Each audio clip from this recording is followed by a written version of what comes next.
المغرب نظيره منتخب جنوب أفريقيا. بحديثي عن المغرب علي، قيل أن وليد الركراكي هو الحلقة الأضعف في المنظومة المغربية، هل توافق؟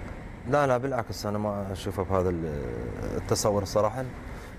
صح، اكو عالم تتكلم عنهم، شفت بالإعلام بأن اللاعبين كلهم محترفين وكلهم على مستوى عالي وكلهم إمكانيات كبيرة وكلهم أسماء كبيرة، ممكن الركراكي أقل من عندهم.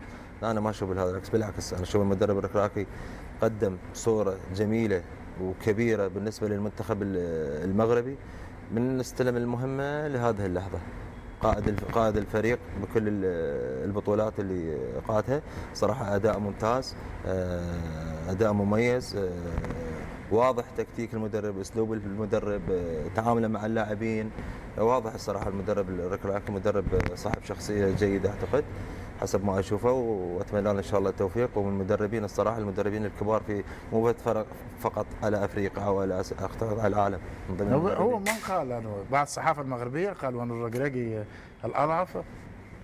ليس الصحافة المغربية، بعض الناس أنا أرى أنه أقوى رجل في المنظومة وليس الأضعف، لأنه المنتخب المغربي قبل وليد الركراكي، لكن من أتى بهذا التصريح من شمال أفريقيا. على كل حال أنا ما أعتقد بأنها تصريحات مبطنة بالنهاية. من قال هذا التصريح حقيقة يا إما تصريح مغرض يا إما لا يفهم شيء، لأنه اليوم الكل نعرف المنتخب المغربي ما قبل الركراكي، والكل نعلم مشاكل علي زيتش مع زياش، ونسيت اللاعب الثاني الذي لم يتم استدعائه، وكانت لديه مشاكل مع نجوم المنتخب مزراوي، والمشكل مع حمد الله، عديد من المشاكل كانت موجوده. اليوم الركراكي هذا المدرب الصغير في السن الكبير في الفعل، صغير في السن لانه هو من سني، هو من جيلي، ولعب ضد وليد الركراكي مع المنتخب التونسي المنتخب المغربي، لكن كامكانيات كبيره، لانه اليوم المنتخب المغربي وبقطع النظر عن نتائج كاس العالم، الجو العام في المنتخب المغربي استطاع ان يعيد زياش، شاهد تدريبات المنتخب المغربي، الجو العام ما بين اللاعبين، لانه من اصعب الاشياء ان تاتي بنجوم كبار من فرق عده في اوروبا وان تجعل التوليفه ممتازه فيما بينهم، وان تجعل الروح الموجوده على دكه الاحتياط والذي لا يلعب بالاساس كالاساسيين، وان الكل يقاتل. شاهدنا زياش لما كان يمر بفتره سلبيه في تشيلسي ولا يلعب اساسي، وكيف يقاتل مع المنتخب المغربي وكيف يدافع وكيف منحه الركراكي الروح، وكان يلعب بمستوى اكثر من عادي. فالتصريح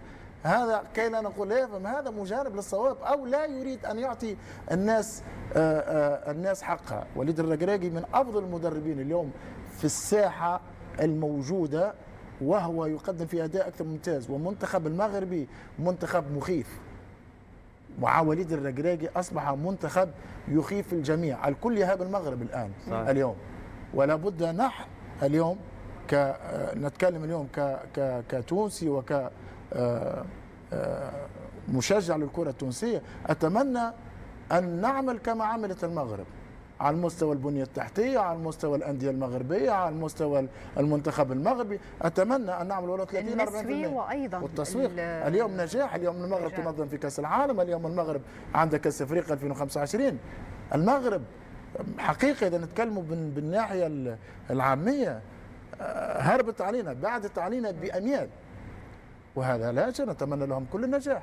انا لا اشكال، منتخب عربي شقيق متفوق وحقق نجاحات، فهذا يعطينا من المفروض معناها القوة لأن نعمل وأن نحن وأن نماري المغرب وأن نصل إلى مستواه. لا إشكال، هم نجحوا وإحنا قادرين أن ننجح، لكن لا نأتي من قام بهذا التصريح، لا يهمني من قام، أن نأتي لن معناها بمعنى أني ما وصلتش اللي ما طالش العرجون. جوجل حاتم. اي لا مش لا اريد، ما عرفت، انا عرفت لكن لا اريد. انا بالاخير عقبت فقط على القول، يعني هو الاقوى في المنظومه وليس الاضعف. صح. على كل حال معروف، هناك تصريحات مبطنه، هناك تصريحات أكيد. مباشره، وبالتالي الغرض هنا فقط هو دورنا التصحيح فقط، أن نعلق على هذه التصريحات.